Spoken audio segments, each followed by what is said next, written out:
Halo semua, Assalamualaikum warahmatullahi wabarakatuh. Saya Sriwahyuni dari Prodi Ilmu Administrasi Negara akan mempresentasikan tugas kuliah saya tentang etika pemerintahan. Cekidot! Pengertian etika dalam bahasa Yunani yaitu ethos yang dapat dikatakan dengan kebiasaan atau watak. Dalam bahasa Prancis, etiquette yaitu etiquette berarti kebiasaan atau cara bergaul, berperilaku yang baik. Etika lebih merupakan pola perilaku atau kebiasaan yang baik dan dapat diterima oleh lingkungan, pergaulan seseorang atau suatu organisasi tertentu. Pandangannya, seseorang dapat menilai apakah etika yang digunakan atau diterapkan itu bersifat baik atau buruk. Baiklah, makna etika dalam pemerintahan. 1.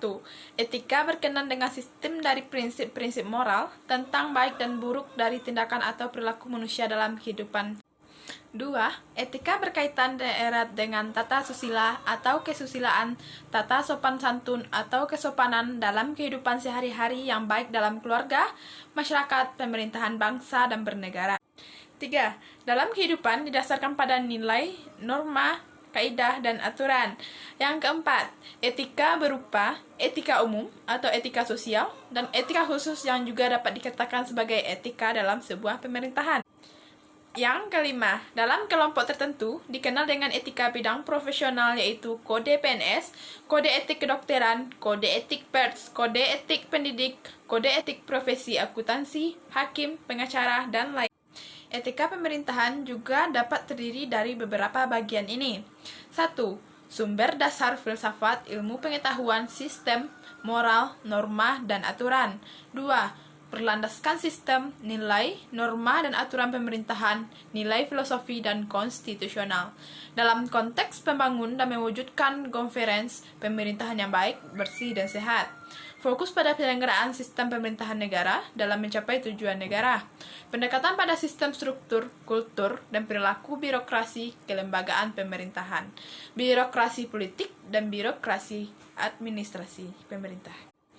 Filsafat pemerintahan dalam sebuah pemerintahan yaitu pemikiran mengenai kebenaran yang dilakukan pemerintah dalam kehidupan bernegara. Aparat pemerintahan yaitu memikirkan, menentukan, dan memilih bentuk atau pola kehidupan bernegara sesuai dengan ajaran bernegara. Prinsip negara hukum dalam sistem penyelenggaraan pemerintahan. 1. Supremasi hukum. 2. Persamaan dalam hukum. 3. Asas legalitas. 4. Pembatasan kekuasaan. 5. Organ-organ pemerintahan yang independen. 6. Peradilan yang bebas dan tidak memihak. 7. Peradilan tata usaha negara. 8. Peradilan tata negara. 9. Perlindungan hak asasi manusia. 10. Bersifat demokratis.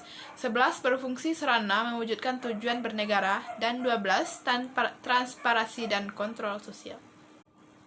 Landasan etika pemerintahan Indonesia. 1. Falsafah Pancasila dan Konstitusi Undang-Undang 1945 Negara Republik Indonesia. 2. TEP MPR nomor 11 MPR 1998 tentang penyelenggaraan negara yang bersih dan bebas korupsi, kolusi, dan nepotisme. 3. Undang-Undang nomor 28 tahun 1999 tentang penyelenggaraan negara yang bersih dan bebas dari korupsi, kolusi, dan nepotisme. 4. Undang-Undang nomor 43 tahun 1999 tentang perubahan atas Undang-Undang nomor 8 tahun 1974 tentang pokok-pokok kepegawaian LN nomor 169 dan tambahan LN nomor 3090. 5. Undang-Undang nomor 32 tahun 2004 tentang pemerintahan daerah yang dirubah dengan Undang-Undang nomor 3 tahun 2005 dan Undang-Undang nomor 12 tahun 2008 tentang pemerintahan daerah. Patologi etika birokrasi dalam sebuah pemerintahan. Patologi berupa hambatan atau penyakit dalam birokrasi pemerintahan yang sifatnya politis, ekonomis, sosial, kultural, dan teknologikal.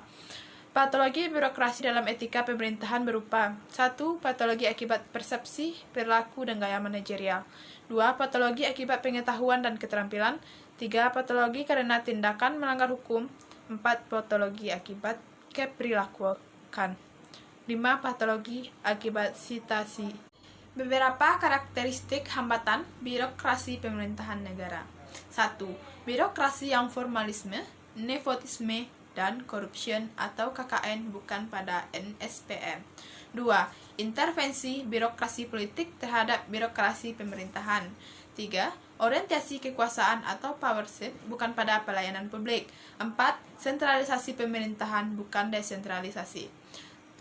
5. Berorientasi pada produk atau output, bukan pada manfaat dan dampak kesra atau benefit and impact. 6. Cenderung untuk kepentingan birokrasi, contohnya kawan, partai, dan golongan, bukan kepentingan publik. 7. Organisasi yang besar dan birokratis, ramping dan profesional, fungsional dan proporsional. 7. Inefisiensi pemborosan sumber daya organisasi dan birokrasi pemerintahan. Sekian presentasi saya tentang etika pemerintahan dalam kuliah pengantar ilmu pemerintahan. Akhir kata saya ucapkan wassalamualaikum warahmatullahi wabarakatuh.